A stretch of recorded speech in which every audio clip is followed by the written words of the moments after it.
How's it going, guys? Thanks for tuning in for another video. As you can see here, I have the valve cover off of my Scion TC's engine, replacing the valve cover gasket.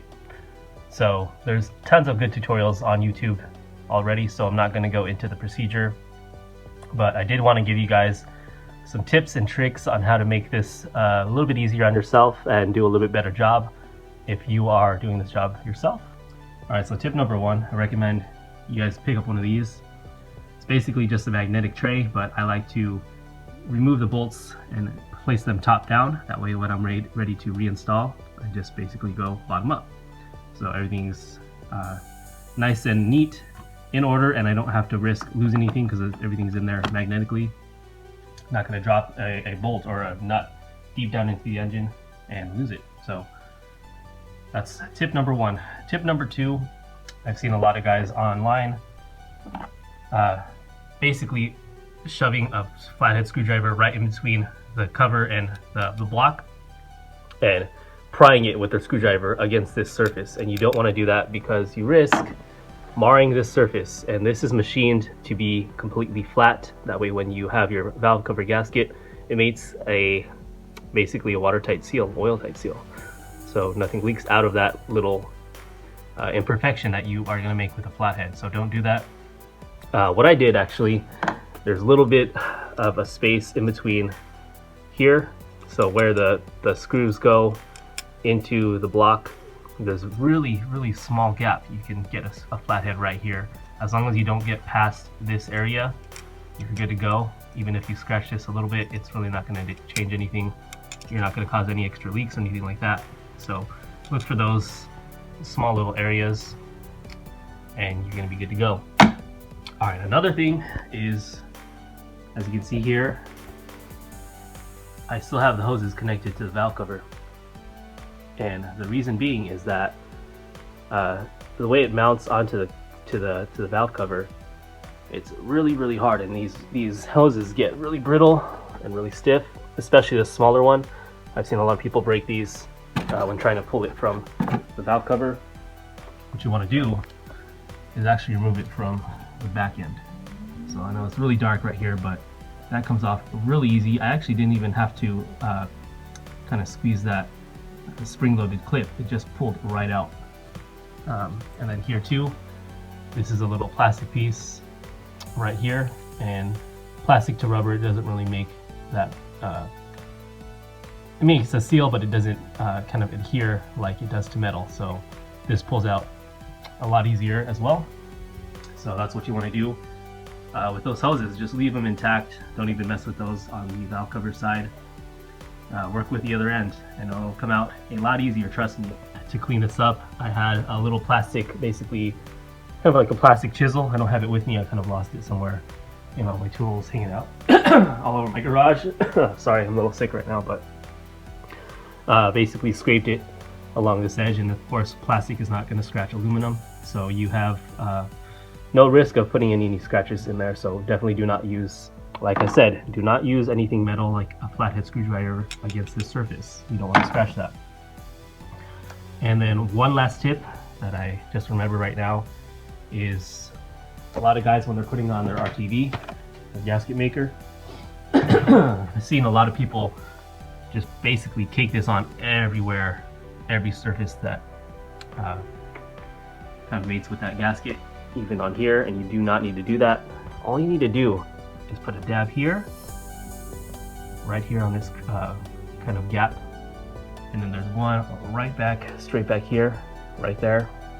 Dab there and a dab there. That's all you need. And again, that's just to fill that little imperfection where the two pieces join together. So that's all you need, here and here. That's it. Otherwise, good to go. This basically kind of seals on the gasket, just like your oil filter. On your oil filter, you're not going to be putting any gasket maker on that gasket just because it makes a really nice seal against this machine surface. And a good sign real quick, if you're getting leaks, as you can see here, it's kind of really grimy. I didn't get a chance to really clean that yet, but I noticed a lot of kind of leakage here.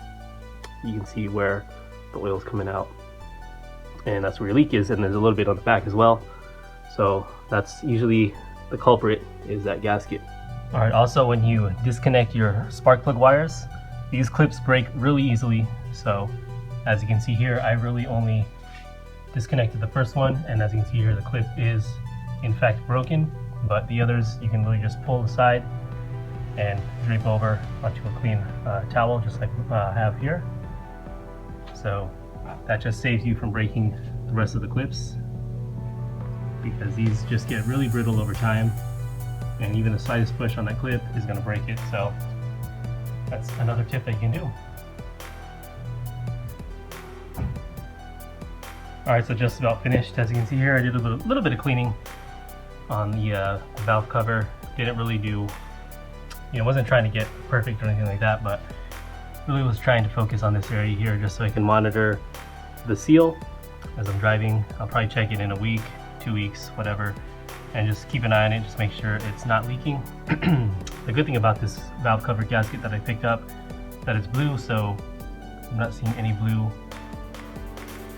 anywhere here on the seal, so it's a good thing. But I'm about to put the valve cover or the engine cover back on and call this a day.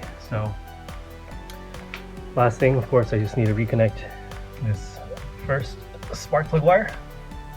As you can see here, all the other clips are intact. Didn't really have to mess with those at all. But I'll go ahead and put up all the torque information.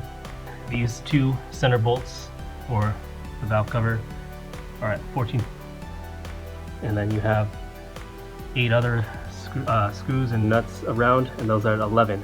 So just keep that in mind. 14 for the 2 center, so a little bit longer bolts, and then you have 11 for the outer ones. Ignition coils, 9, and then you just have some little bolts here and there just on the outer sides, and those are at 8.4. So one here, and one there for the alternator. So once you remove those, that just allows you to kind of move these wires left and right so you can get to your valve cover and remove it and reinstall it. So that is it. Like I said, I'm just going to monitor, make sure I'm not leaking out any oil, but that is your kind of key indicator that your valve cover gasket is needing to replace. So if you're seeing some oil and a lot of dirt buildup here in this area, it's time to replace it. Alright, and that's a wrap. Job's all done. Got the new gasket up in there. So like I said before, I cleaned up that area right there, that junction where the gasket goes. Just going to keep an eye on that over the next couple weeks, make sure I have no oil leaks coming from that area. And yeah, if you have any kind of buildup and grime in that area, that's a sign that you need to replace your gasket. Now I have about 250,000 miles on this car, so it's pretty amazing. It's kind of what I try to get out of every car I purchase, but I'm gonna try to get this to another 50,000. So I'm gonna try to take it up to 300. Hopefully I can do that. Other than that, I haven't had any issues with anything else.